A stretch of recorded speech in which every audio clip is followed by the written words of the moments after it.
stoked that he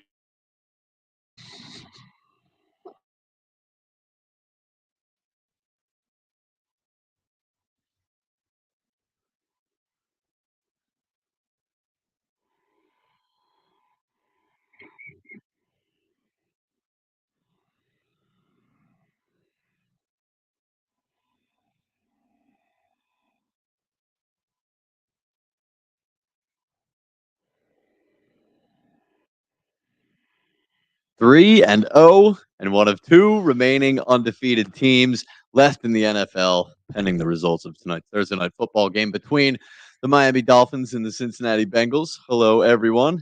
Kyle Quinn here with you with another edition of Birds IQ on the Edge of Philly Sports Network. Tom Kelly producing the program today. What up? One 2017 reunion down, another to go this week as we turn our attention to what should be, I would think, a little more heartfelt reunion than the one that we saw last week. We will get into last week. We'll look ahead to Sunday as well. Of course, it was an interesting weekend for the NFC East. All four teams played each other. We'll talk about what that means a little bit later on. Some juicy happenings as it pertains to our draft pick down in New Orleans. So I will detail that as well. I am once again going to be featured on this week's Worst Take and got a dumbass of the day for you. Even though it may just be sad at this point to pick on these guys, I'm a bully, so I'm going to do it anyway. You're not going to want to miss that. And I didn't get really a chance to do this last week. I was running into some technical difficulties, but I'm going to let you know why it is okay as an Eagles fan to get excited and get your hopes up for this team to win a Super Bowl this season. So you're going to want to stick around. Lots to do. Yep. But first, considering our opponent this past Sunday, I think it's only appropriate that we analyze and contrast the two quarterbacks and where they are at this point in their careers, at this point in their development. And from our quarterback, well, let's talk about just how good he's been. I've been saying all offseason I wanted to see marked improvement in three areas from Jalen Hurts. And one of those is decision making. You've been seeing him make quicker decisions. He needed to be quicker with those decisions, and he has been. You needed to see him go through his reads, not leaving the pocket too early, keeping his eyes down the field when he does decide to break the pocket. But I want him to go 1 through 4 in his progressions. He has been showing that he's been able to do that so far. And then he just needed to be more accurate. We needed to see him just be more accurate on his throws with the football. And I absolutely think that we've seen him do that thus far. Maybe there are a few more boxes for him left to tick. Consistency, late game heroics, if you will. I guess we can get more into that, and we'll see a little bit more of that, hopefully, as the rest of the season continues on.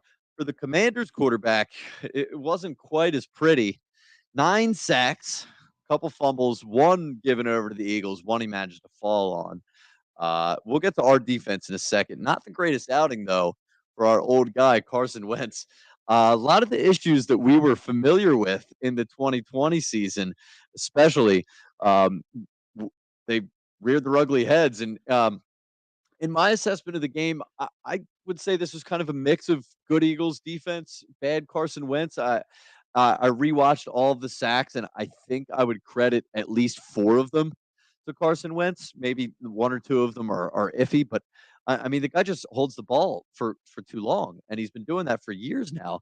And I think we saw probably the 2020 version of Carson Wentz in that game on Sunday, as opposed to, what was maybe a little bit better looking 2021 Carson Wentz with the Colts. I don't think he was quite as disastrous as that.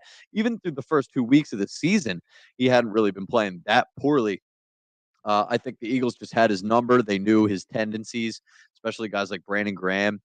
They were just chasing around in the backfield. So he's holding the ball for way too long. And here's the thing about Carson Wentz is once you start hitting him, he's pretty much inaccurate the whole rest of the game. He's throwing balls like 20 yards over his receivers' heads. He's just awful in his accuracy. So I'm not so sure how much longer we might see Carson Wentz as the Washington Commanders starting QB. I mean, here's the thing. We're going to see them again week 10.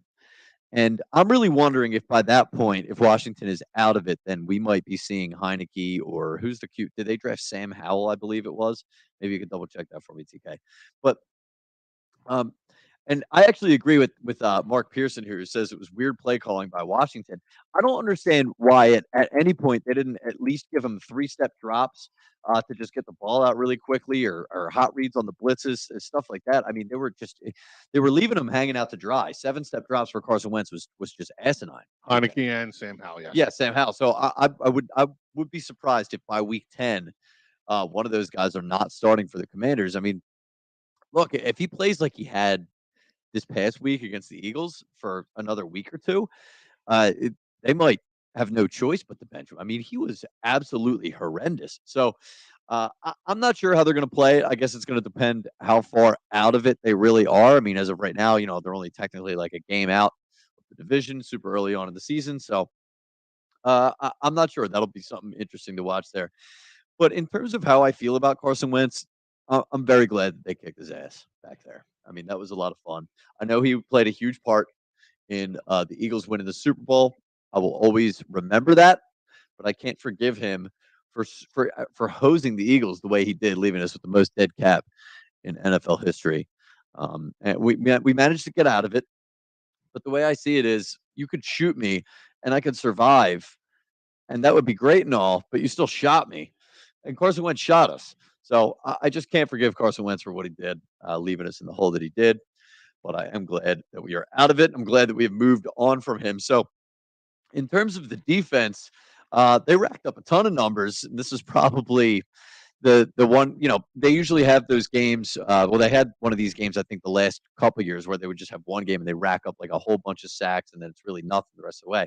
I think this is more of a sign of more things to come, as opposed to one of those aberrations there. So 9 sacks for the defense, racking up numbers there, turnovers, stuff like that. I think the issues from week 1 that we saw in Detroit, I believe they've been left in Detroit. That's at least the way it seems at this point.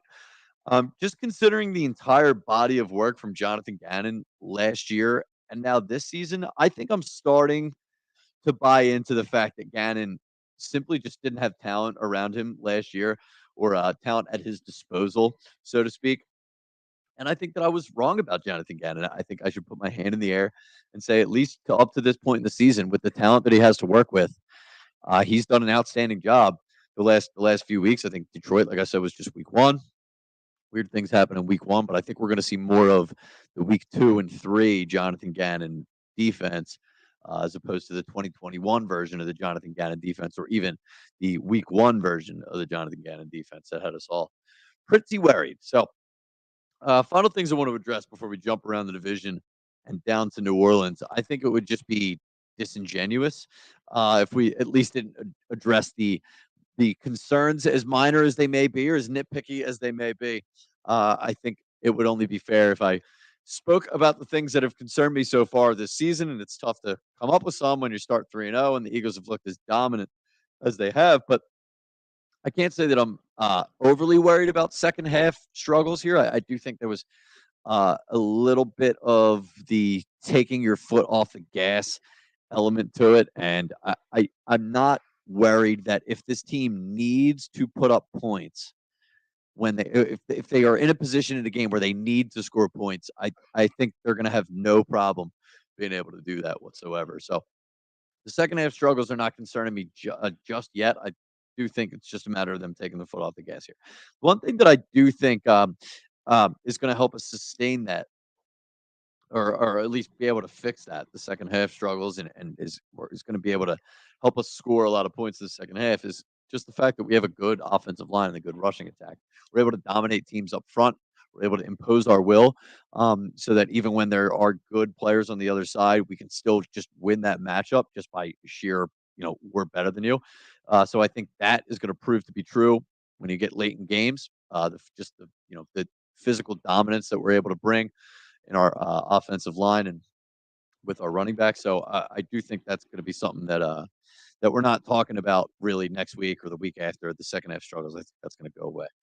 I am a little bit worried, however, about the special teams, because I do have just a little bit of a worry here. We have a bad punter, TK. So if you notice this guy for the first few weeks and toward the end of last season, Aaron Sipos been just terrible. Could you not notice this guy? He's awful. He's shanking everything. We have a bad punt returner.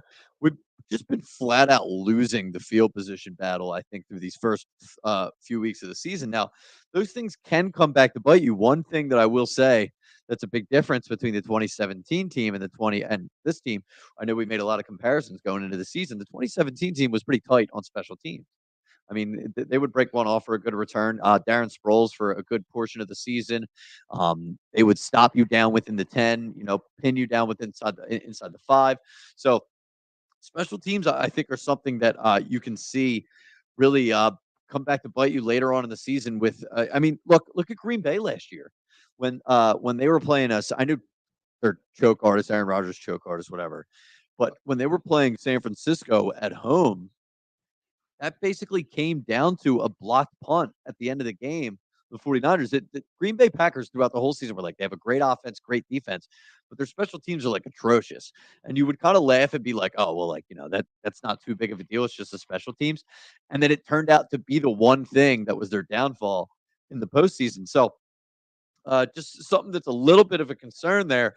Britton Covey, I'm just not so sure about him yet. He's been getting freaking smoked every time he catches the punt. If he does catch the punt, I'm willing to give him a little bit more of a chance just because he's literally been brought into the NFL to do only that, to field punts. So if he can't do that, then I just don't know what we're going to do. I mean, I know they put Devontae Smith out there once, but I'm not. I'm in no way wanting to put my number 1, number 2 wide receiver, my 1A, 1B guy, out there returning punts. That just seems like a recipe for disaster, especially with his size. I mean, it takes one big lick, and you never know. So, excuse me. Let's take a quick bite out of what we saw on Monday night, shall we? Dallas at New York in MetLife Stadium. A terrible game. Good, though, if you're an Eagles fan watching. I would say after what I saw Monday night, I am not threatened in any way, shape, or form by either of those two teams. Definitely not by the Giants, who I always thought were frauds at 2-0. And I wanted them to beat Dallas because I wasn't so worried about them going 3-0. They did not go 3-0, but I really wanted them to kind of. It's still a possibility here, but if they can rack up some wins, get themselves out of the running for a top quarterback in the draft, have them thinking that they're Brian Dable, rah rah, and then go down the Ben McAdoo route where he just stinks the next year. So any sort of disaster for the New York Giants, I will sign up for right away. Dallas does win, but I'm not so worried about them per se. I would have definitely preferred to not see Dallas rack up wins without Dak Prescott. Right. Because they are going to be, probably the one team that's breathing right down our neck in the division. When he comes back, you want them fighting from behind. Yeah, and I think I do ultimately think at the end of the season we're going to have quite enough of a games lead to where it's not, I'm not threatened by Dallas winning the division. I'm just, once you get to when you're in this early part of the season and they still think that they can win the division, that could just make that week 6 matchup a little bit tougher. You never know. The will of man is an incredible thing. So it is, TK. If they believe they can, that's a problem. But the will of the Eagles men, go Bird, is greater than the will of the Dallas men, I think. The only thing that I can point to from both of those teams is a major strength that I would say is just a good unit across the NFL, and this goes for both those teams. Their defensive lines, I think they're both pretty disruptive. They're just not bad. But it is still our division to lose, in my opinion. So that's how I see the division. Down to New Orleans we go, or in this case, Carolina, as the Saints take an L in a division matchup to the lowly Carolina Panthers. They are now 1-2 as it currently stands. They will be giving us the 7th overall pick in the draft. Now, I'm not counting my chickens here because I remember doing this with Miami last season and thinking, oh, this is going to be number 3 pick, this and that. And then we were like 2 and 5, and we're like, oh, we're going to have 2 top 5 picks. So there's still a lot of ways that this can change, a lot of ways that this can shake out. Now, the news out of New Orleans, however, is that the coaches are considering a change at quarterback, which would move them off of Jameis Winston and onto the ginger Andy Dalton. If they do make that switch, I would say stock down on the pick, not stock up. I just think Dalton is more of what the Saints need. He won't try to do too much. He'll work within the structure of the offense, just sort of be able to dish it to the playmakers like Michael Thomas, Olave, Landry, Alvin Kamara, whenever they're healthy.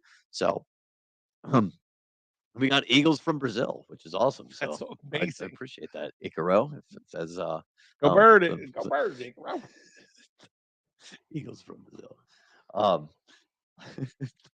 Actually, I have a feeling that's not somebody from Brazil. Are we trolling? It could be. It's very possible that it is. But well, either way, that's if cool. it is, though, either way, it's a good troll too. That's right.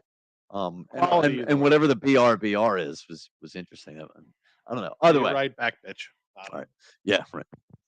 Back. I keep messing with the mic. It's screwing with my ear.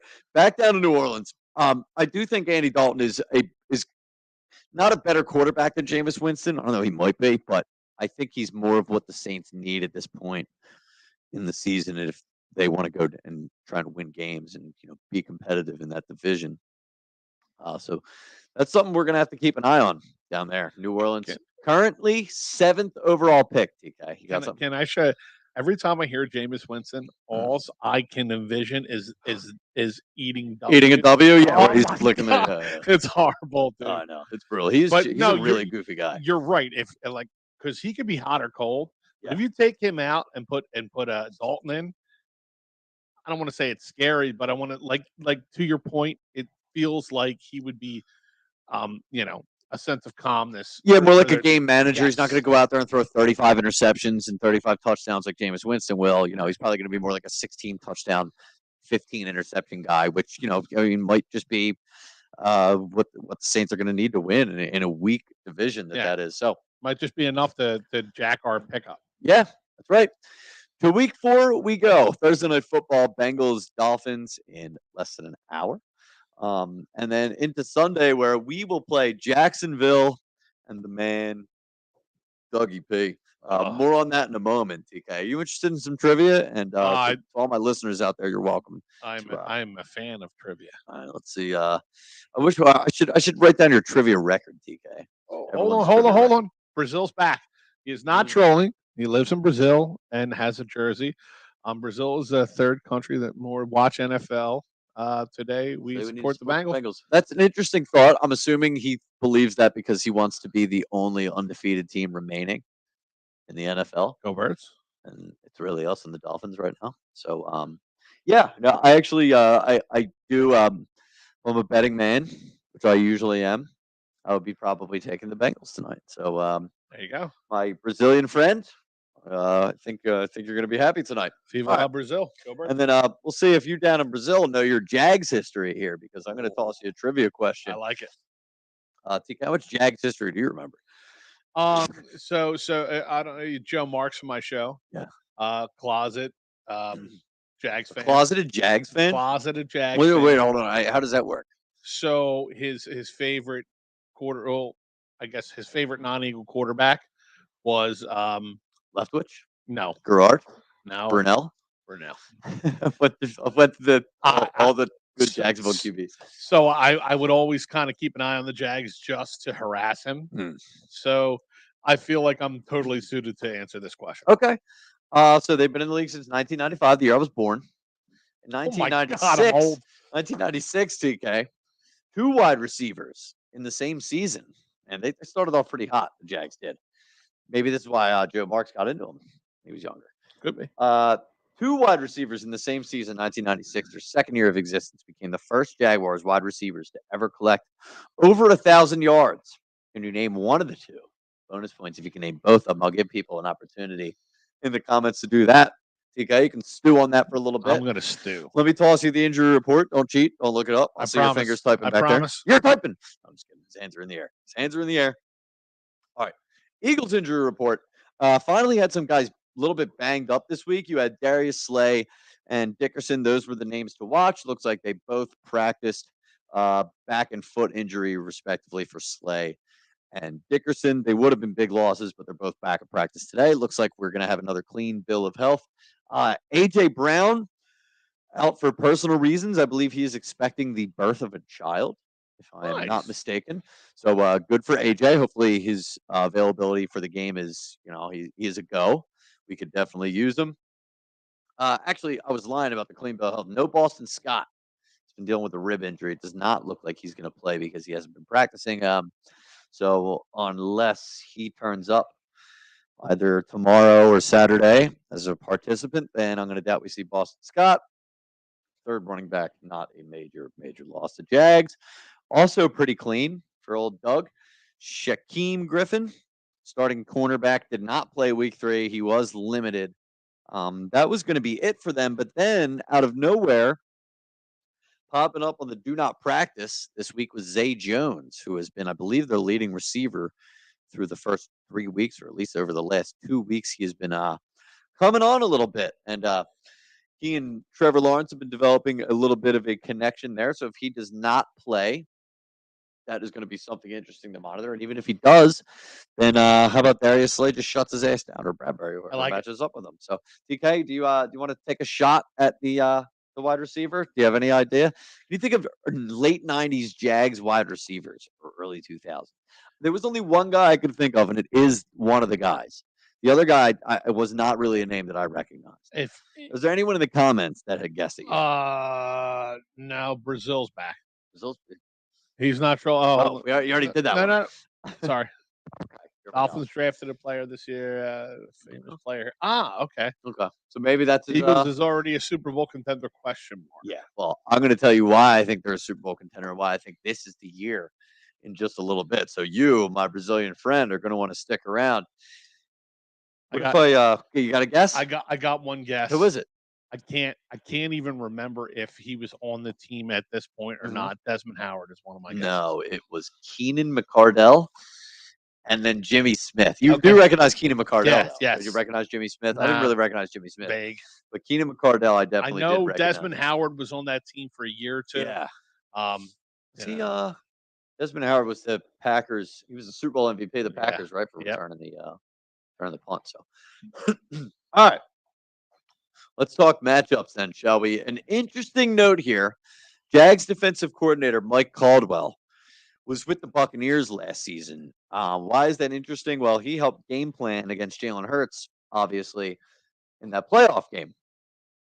And he was not the one that said he can't read, whatever, but he was part of the game plan where Hurts struggled greatly. Right. The Eagles struggled greatly. I don't think they're staring across the field at the same Jalen Hurts. They are absolutely not. So that said, a matchup to watch is going to be our weapons versus the Jaguars defense. Now, I mean, our run game has needed work, so I'm not so sure about that one. The Jags are allowing, I think, 55 yards per game on the ground this season, which is good for number 1 or number 2 or 3 in the league so far.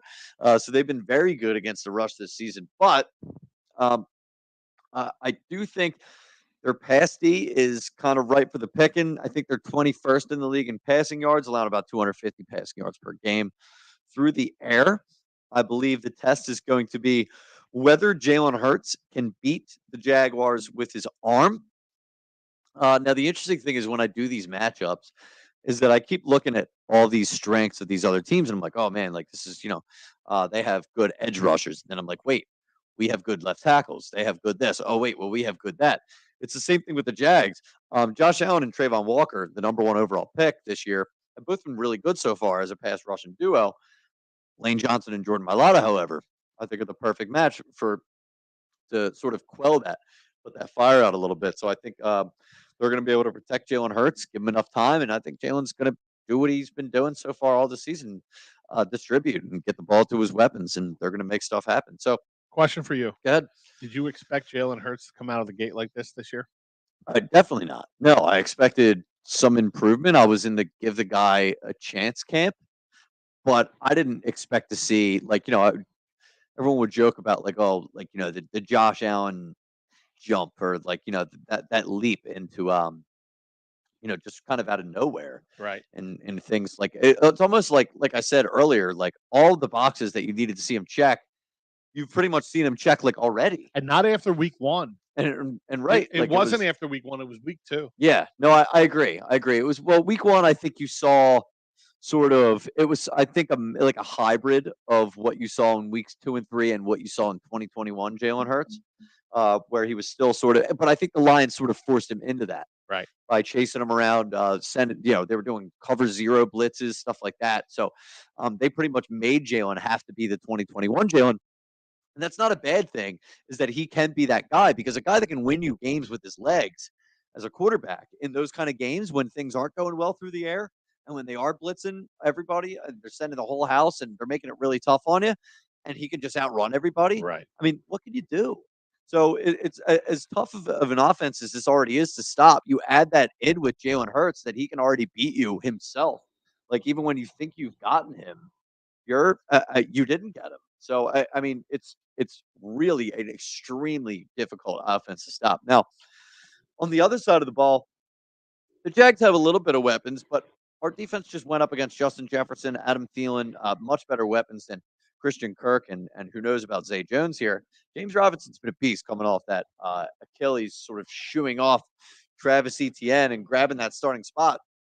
Of course, Lawrence, the young generational talent at quarterback, he's been doing a pretty good job this season, being brought along by Doug, of course, progressed nicely. But I do think if Slay plays and Bradbury's on his game, I feel really good about this matchup. But this is going to be a little bit tough. So, God, he's the worst.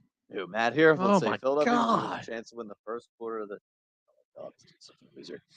he can't. He cannot admit. So, in Matt's estimation, the Eagles have 5 games left to win this season, and the Commanders are going to win the division. The only way he said, the all-knowing Matt, he said on the group text, the only way he would admit that he's wrong is if they win the Super Bowl. That's right. I know. Well, I mean, good Lord. Yeah, there's no reason. Rough crowd. So, the Jaguars' offensive line versus our defensive line, I think, is a matchup that we win here, because the Jags have an average offensive line. 2 tackles, Robinson and Taylor. Pretty good anchors. The guards, meh. The center, Luke Fortner, is a guy that we should definitely be able to beat, similar to how Jordan Davis was beaten up on that center against Washington the week before. Hopefully we see some improvement out of him here, and just more production out of the defensive line in general. I'm not expecting 9 sacks, but I do think they're going to be able to get Trevor Lawrence, knock him around a little bit. Here's another matchup that I think it would be a disservice if I didn't throw it at you, especially because I just brought it up a little bit early in the show, is one of my concerns for this team, as minor as it is. But as I said, these sort of things can bite you. The Jaguars have a nifty little return guy in Jamal Agnew. Not sure if you ever heard of the guy, but he can take one to the house if he needs to. So, with our bad special teams, I mean, they better just punt it out of bounds. Don't let this guy return. Correct. Touchbacks, just do not let Jamal Agnew beat you. You don't want 7 free points given to those Jaguars special teams. That will be a quick way for us to let them in this game and lose in a shocker. So let me knock this out before we go to our dumbass of the day here, because I like to hold myself accountable sometimes here. And now this will be the second time that I am featured on the worst take, my Rager over Jefferson take. Yes, brought it up millions of times. We can put it to bed now, because I was there. Yeah, I got to admit, before this season here, my mea culpa, I was not too high on Doug as a head coach for Jacksonville. By the time things ended here, I was just not so sure that he'd be able to bring the Jags along. I think that his methods have gone a little bit stale. I think his offense especially went really stale. I didn't think he had a good vision of who his staff was going to be. I was saying, poor Doug, that the Jags don't have a chance. I was dead wrong. These guys are playing really, really well for Doug right now. And Trevor Lawrence looks to be advancing in a solid and linear way. Now, I think the Wentz situation this year is telling me more about Doug in 2 ways here. Now, Wentz's failures make me even more in awe of what Doug was able to accomplish with Carson Wentz and what he was able to bring out of him in 2017.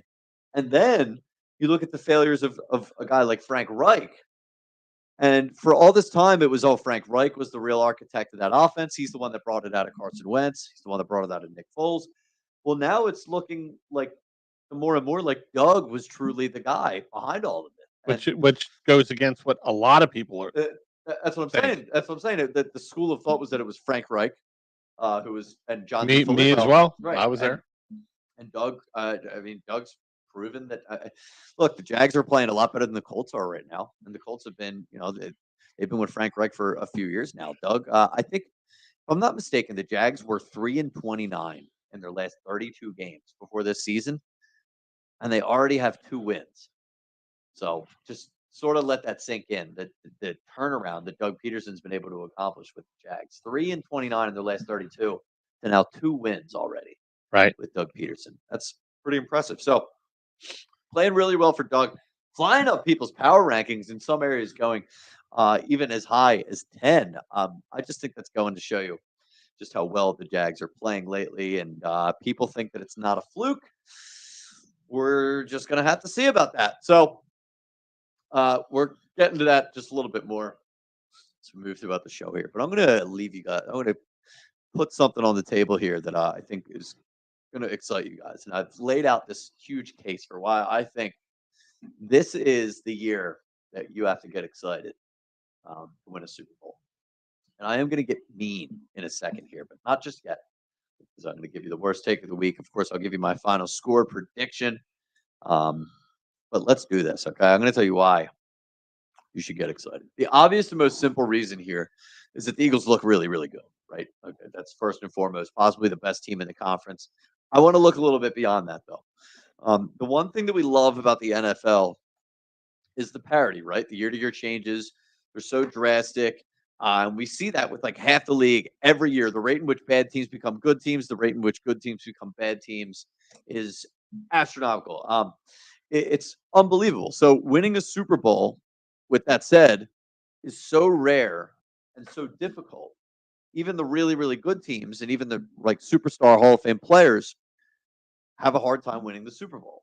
Peyton Manning, for instance, one of the best quarterbacks ever, long, amazing career, 2 Super Bowls. And the last one he won was by no doing of his own. He won it on the back of his defense. Aaron Rodgers, long, amazing Hall of Fame career, one of the best QBs I've ever seen, one of the most talented quarterbacks I've ever seen. 1 Super Bowl win. And that was the year that he had the best defense that he's ever had with the Packers, right? If you talk to a Chiefs fan in 2018 after what they saw out of Patrick Mahomes, you probably would have not been able to convince them that they would not have 3 Super Bowl rings by this very point with Patrick Mahomes and Andy Reid. Guess what? They have 1. Yeah. It's hard. It's really, really hard.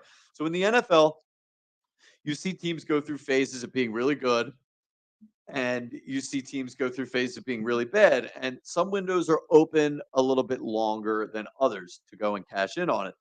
To win a Super Bowl, what you are doing is cashing in on that window. You have to win. I'll give you some fun examples here. The Eagles in the Wentz and Doug era, very small window, right, to cash in. There was a steady decline that we saw from 2018 to 2020. Some would say we still had a shot to win a Super Bowl in 2018. I would say we were pretty close, but 2017 was really the best and the best chance that we were going to have in that window of winning a Super Bowl, and we cashed in and we happened to win. Now, if 1 or 2 plays in that game against the Patriots go a different way, but just let's ignore that. If one or two plays against the Patriots in the Super Bowl go a different way, then we're not talking about that. But they did happen to go our way, and we cashed in on that window there. So you saw the Eagles cash in. Then you have the Cowboys of recent, where I'll point to as an opposite example last year with the roster that they had.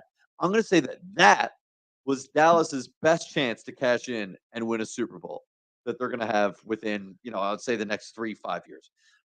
They don't have a fighter's chance to do so this season, the way I see it. They did not cash in, thankfully. I say that to say this. I think this season is the Eagles' best chance to win a Super Bowl in the next few years, at least. And I'm not saying this to be a downer about the future, but I really do believe it's true. And I'll tell you why.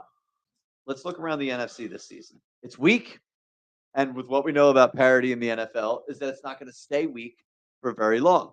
An opportunity such as this, where we truly look like the best team in the conference, should not be squandered. Another thing that we cannot squander is the performance of the quarterback. Jalen Hurts right now playing at an MVP level. And just by law of averages in the NFL, he's not likely to play that well again next season, right? The only way to go really is down when you win an MVP. It's very rare that you win back-to-back MVPs, and Right. Rodgers did it. Generational guy again.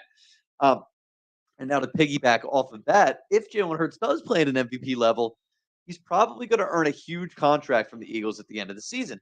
Now, why is that important? Well, it's tougher to build teams around quarterbacks with massive deals. You have to rely more on drafting well, which is tough to begin with, and already not a noted strong suit of ours. At least it hasn't been in past years. For example, Carson Wentz gets paid. The team got worse, right? After Right. we paid him in 2018. Dak Prescott got paid. The team got worse. They ran out of their window to cash in on a Super Bowl. Patrick Mahomes, another example that I used, he got paid a massive 10-year deal. The Chiefs have not come close to replicating what they've been able to do in 2019. So take a look at the Eagles this year. Lots of one-year deals. You got TJ Edwards, Bradbury, Kaiser White, CJ Gardner-Johnson, just to name a few. May not be able to retain all of them if you're going to be paying Jalen Hurts. So you could see a little bit of a step back defensively next season. Another reason they might take a step back defensively is because I really think this is going to be true now. It's becoming more and more likely that Jonathan Gannon is not going to be with the Eagles next season. And we were saying before the season, it's going to be one way or the other, whether he gets fired or whether he gets hired away. Yep. Thinking it's going to be the other, where he gets hired away, especially if he has the defense playing the way that it has. So here's the final reason that I'm going to give you. And it might seem minor, but I think we Eagles fans know exactly the impact that experience and veteran leadership has in a locker room when you're going to make this run. And say what you will about Fletcher Cox, but he's been there before. He might be gone next year, 1-year deal. Brandon Graham's on a 3-year deal, but you never know where he may go or when he may decline, when he just may retire. And then the one we've all been anticipating is Jason Kelsey, who likely won't be here next year either, we don't believe. So, really, the time for the Eagles is right now. All of these things are sort of falling in place to give the Eagles the best chance that they are likely going to have in a few years to go and cash in on that window in what is just such an up and down NFL and win a Super Bowl.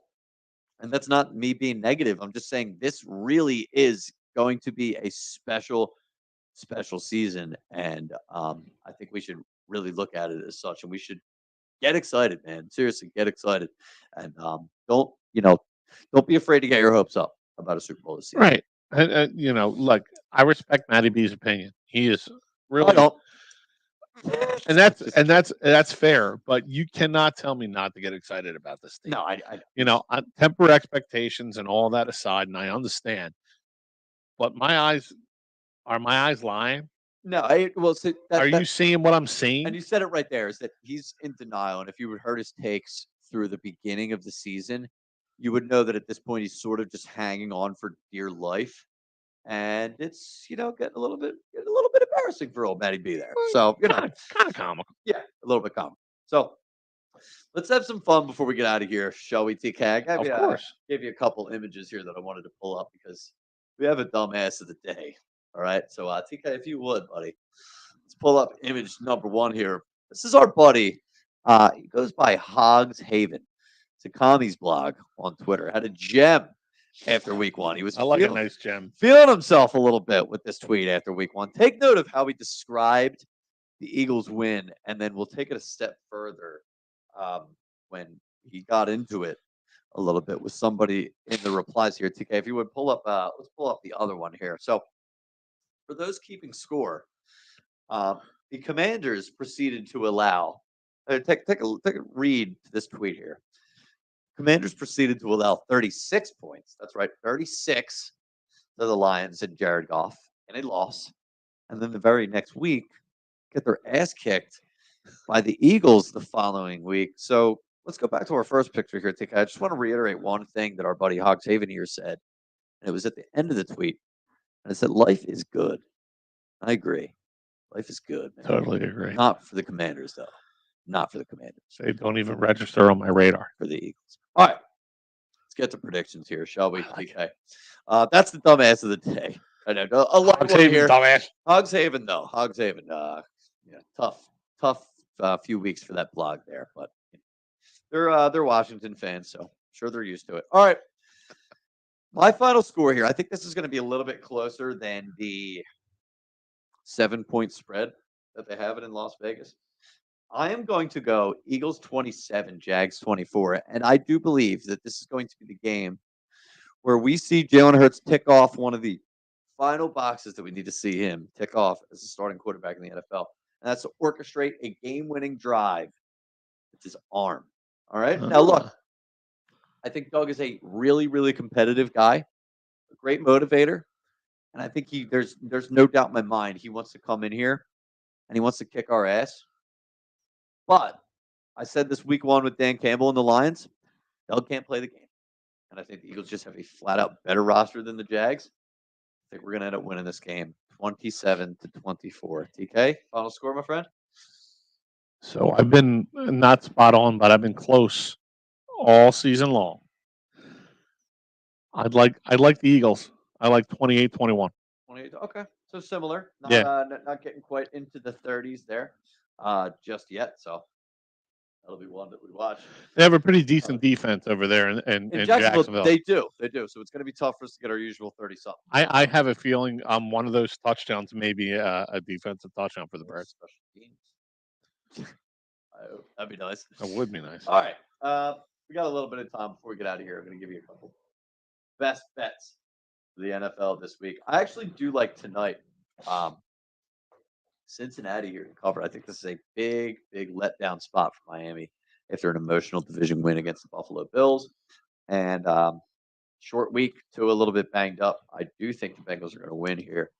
And I do think they're going to cover as well. Another game that I like is Detroit -4.5 versus Seattle. I just think Seattle's getting way too much respect here. The Lions not enough. I think they're going to have their way with old Geno Smith there. And the other one that I think I like, unfortunately, I think it's going to have to be the Cowboys -3 hosting the Commanders. I just think the Commanders are about to fall apart. Dallas's defense is probably going to do away with Carson Wentz again. Sure would be nice to see the Commanders win that. It would. I would agree with you. The other ones I would have a little bit of trouble touching, especially the night games there. Actually, the Chiefs money line would be a little bit intriguing to me Sunday night at Tampa Bay. You got anything you like in there, TK, on this Sunday slate or even Thursday night, maybe? Bold prediction, best bet. I think Cincinnati's going to come out of their shell. It's they're due. Time, right? They're due. Yeah. All right. Well, there you have it. Cincinnati's the play tonight. Eagles are the play on Sunday. Go Birds. I don't know about a cover though, yeah. But thanks everybody for tuning in, hanging with me, commenting along. My new friend in Brazil. Hope to see you every Thursday at 7 p.m. And check out, of course, all the other shows on Edge of Philly Sports. They got plenty more Eagles we got a ton for you. Yep. And we'll have plenty more throughout the season as well. Thanks to Tom Kelly for producing the program pleasure. tonight. I believe before we get out of here, there are a few sponsored elements Mr. TK wants to tell you about. So go Birds. Take it away, TK. 110%.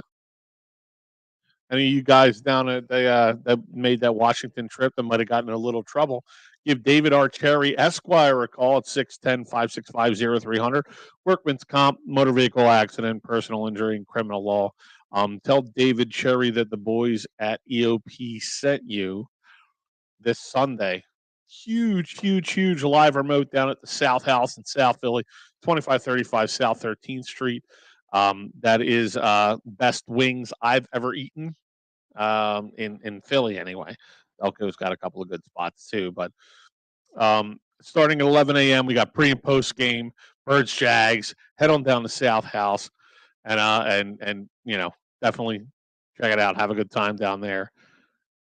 So Philly Sports Trips, there's so many things, so much stuff going on with Philly Sports Trips. They're Arizona, Houston, Indianapolis, New York, Chicago, Dallas, you name it, they're going out there. Head on over to phillysportstrips.com. Tell them that the boys at EOP and Patterson Ave and Birds IQ sent you. And Eagles Game Day Live, we have pregame, halftime, and postgame shows presented by the Payton Lines and, of course, Edge of Philly Sports. So with all that, for my man, Kyle Quinn, I'm Tom Kelly, and we are out.